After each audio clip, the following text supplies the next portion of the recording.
A juzgar por las mañaneras de Andrés Manuel López Obrador, Enrique Peña Nieto compite con Benito Juárez por el galardón del mejor presidente de la historia. Primero le dijo que le entregaba un país estable y con buenas cuentas, luego dijo que era un demócrata por su papel en la elección del 2018 y ayer lo exoneró del caso Ayotzinapa, por el que él y sus seguidores habían pedido que renunciara.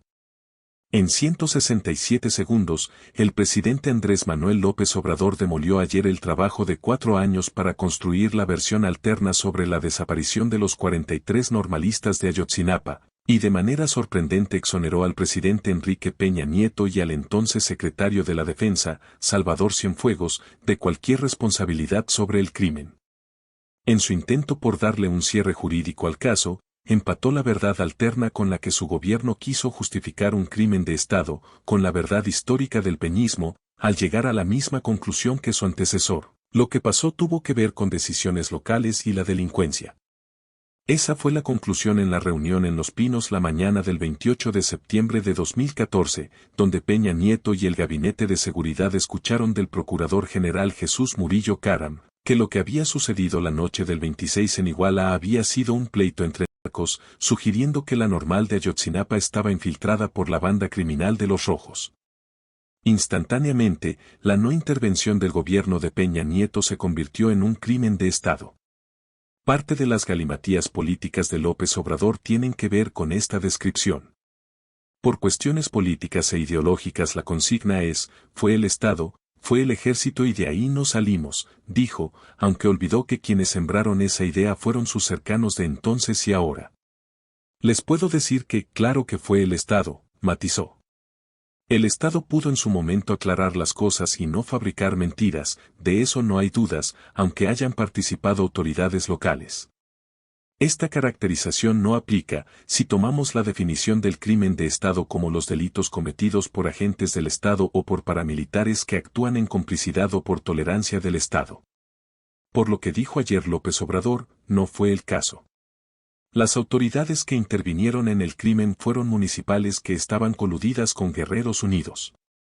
Se entiende el fraseo como un intento de control de daños, por el giro público radical de su posición, y para neutralizar las críticas que le vendrán. Su declaración revierte todo lo dicho por su gobierno y descalifica las conclusiones que el subsecretario de Gobernación, Alejandro Encinas, a quien nombró el presidente como responsable de la Comisión de la Verdad para el caso Ayotzinapa, dio a conocer el 18 de agosto del año pasado y cuya teoría conspirativa abundó el miércoles pasado, basada en evidencias inventadas y declaraciones a modo de jefes y sicarios de Guerreros Unidos que participaron en la desaparición de los jóvenes, para fortalecer la acusación de crimen de Estado. De haberse seguido con esa línea de acción, lo que procedía, como exigieron los abogados de los padres de los normalistas, es que se abriera una investigación penal contra Peña Nieto y el Gabinete de Seguridad, pero lo que sucedió fue lo contrario. López Obrador se molestó con Encinas, porque en lugar de cerrar el caso, lo reavivó dando armas a los padres, abogados y críticos de su gestión en la investigación. Pero lo inesperado y sorprendente, aunque López Obrador tomó la decisión de asumir el costo político de cerrar la investigación y no trasladar el problema a Claudia Sheinbaum, que piensa ganará la presidencia en 2024, fue deslindar al gobierno de Peña Nieto y, como sucedió aquella mañana en Los Pinos, enfocar la responsabilidad en el ámbito local.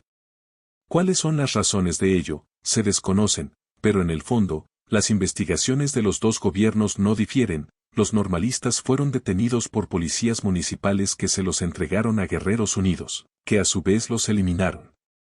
Las acusaciones de que el gobierno anterior torturó y alteró pruebas, pueden hacerse también al gobierno actual. Los señalamientos contra los miembros del ejército detenidos también han variado. De ser varios generales y oficiales los autores intelectuales del crimen, como acusó Encinas, el presidente habla ahora de omisión. Pero aún así es impreciso. Señala de omisos a los militares porque no actuaron la noche en que desaparecieron los normalistas. El argumento a su favor es que lo que atestiguaron fueron policías que hacían detenciones, es decir, una autoridad que cuando le preguntaron si había problemas, dijeron que no. El contraargumento es que los militares sabían que los municipales estaban coludidos con Guerreros Unidos, y que algunos trabajaban para el grupo criminal. De eso no hay duda, dijo el presidente. Pudieron haber participado algunos elementos del ejército, pero lo que sucedió con Ayotzinapa tuvo que ver con decisiones locales y la delincuencia. Que esa delincuencia tuviese vínculos con algunos militares o que los militares de la región no hayan evitado que desaparecieran los jóvenes y hubiesen cometido delito de omisión, es otra cosa a que el gobierno, desde arriba, el presidente Peña o el general secretario de entonces hayan ordenado la desaparición de los jóvenes. Lo paradójico es que el gobierno de Peña Nieto sí fue omiso. Pero no esa noche, sino durante meses. Se publicaron en su momento, que el 11 y el 12 de noviembre de 2014 los detalles de cómo el fiscal de Guerrero, Iñaki Blanco, fue documentando los delitos criminales de las autoridades municipales y su colusión con Guerreros Unidos unos 6 meses antes de la desaparición de los normalistas, pero Murillo Karam soslayó las peticiones de atracción. En las mesas de seguridad de Guerrero, que presidía el CISEN, también surgieron los nombres de militares y policías federales coludidos con los delincuentes, pero no se hizo nada. El gobierno de Peña Nieto no fue culpable directo de la desaparición, como reconoció ayer López Obrador, pero sí fue responsable político del crimen.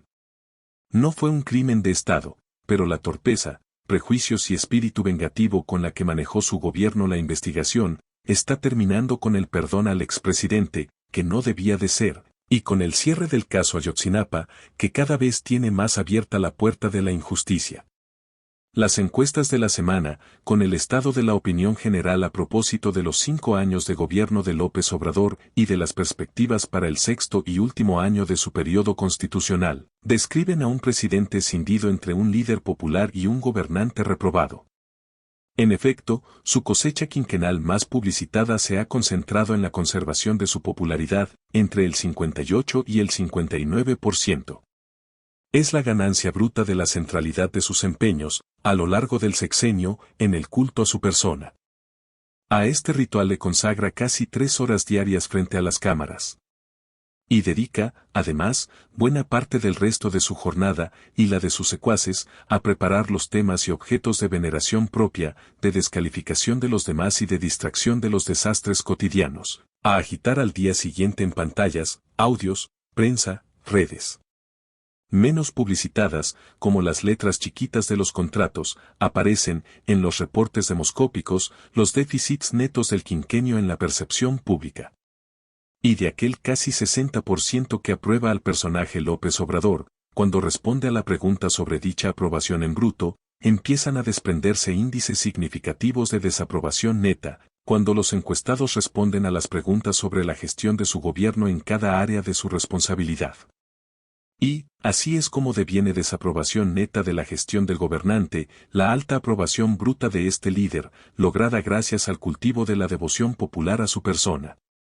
Y, por supuesto, gracias a la fabricación de la fe en su narrativa vengadora contra conservadores, neoliberales, saqueadores, corruptos, enemigos del pueblo.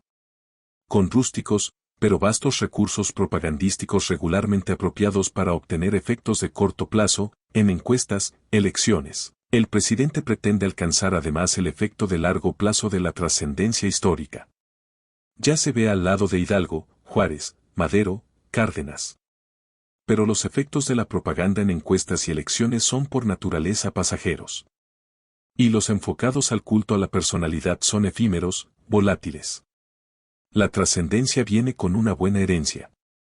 Y a juzgar por las percepciones netas de las encuestas de la semana, la herencia a los mexicanos de 5 años de gobierno y la perspectiva del siguiente describen un México en peores condiciones que las que encontró el actual presidente.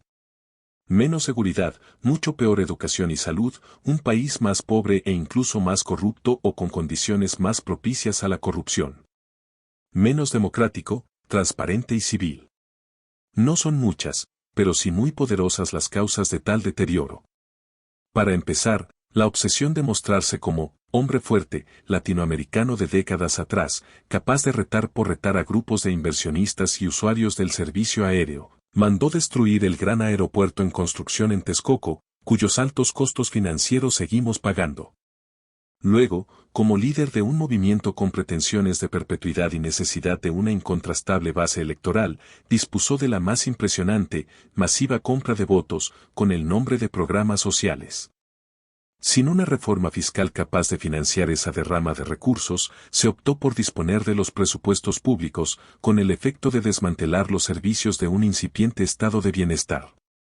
A la culminación del deterioro se agregaron las erogaciones improductivas de los costos y sobrecostos de las obras emblemáticas destinadas, en este cálculo, a eternizar el nombre de su creador. Vienen los últimos 12 meses del líder popular y el gobernante reprobado, en campaña por otro sexenio de destrucción. Con información de la columna de Raimundo Riva Palacio para Debate y la de José Carreño Carlón para El Universal.